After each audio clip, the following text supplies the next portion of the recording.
Alors, on a vu dans les dernières élections qu'il y a une plus grande affluence, une plus forte affluence des jeunes aux élections européennes et aussi le taux d'abstinence il a baissé de 73 à 60%. Et donc, je reste positive sur la volonté des jeunes de faire entendre leur voix, de se mobiliser et surtout, ça a été un vote vert, ça a été un vote pour une prise de conscience des institutions concernant le changement climatique. Donc il y a une volonté de la jeunesse de faire partie de l'avenir de l'Europe et de l'avenir de leur planète.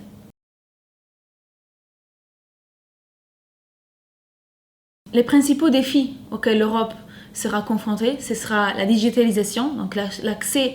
aux nouvelles technologies et la formation des jeunes à ces nouvelles technologies, à la robotisation, à l'automatisation, comment former les jeunes aux nouveaux métiers du demain, puisque il y a beaucoup de métiers qui sont voués à disparaître. Et donc il faut créer des programmes,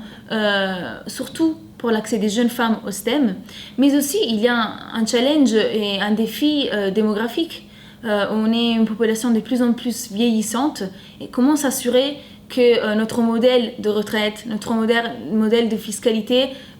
pourra s'adapter à une population où la force de travail sera beaucoup affaiblie, sera beaucoup moindre et les populations âgées seront donc plus nombreuses.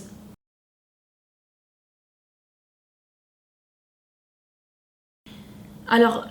le défi de la nouvelle commission, c'est d'inclure les jeunes et de faire en sorte qu'ils soient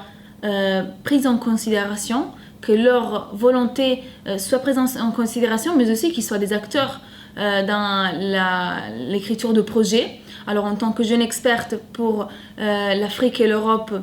en paix et sécurité, j'ai pu contribuer à l'un des 7 projets qui a été promu par la Commission européenne et par l'Union africaine, mais il faut plus de projets dans ce sens, il faut plus de moyens pour que la jeunesse n'ait pas seulement une voix, mais aussi des moyens à déployer pour être des acteurs du leadership.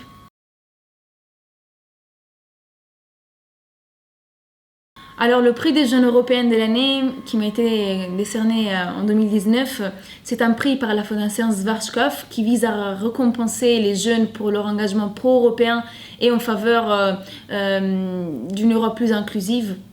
Et donc il m'a été remis pour mon travail pour l'égalité des genres et pour l'inclusion sociale en Europe et surtout pour mon travail lors du European Youth Event de l'année dernière, de 2018, où j'ai amené une délégation de jeunes au Parlement européen et des jeunes issus de l'immigration.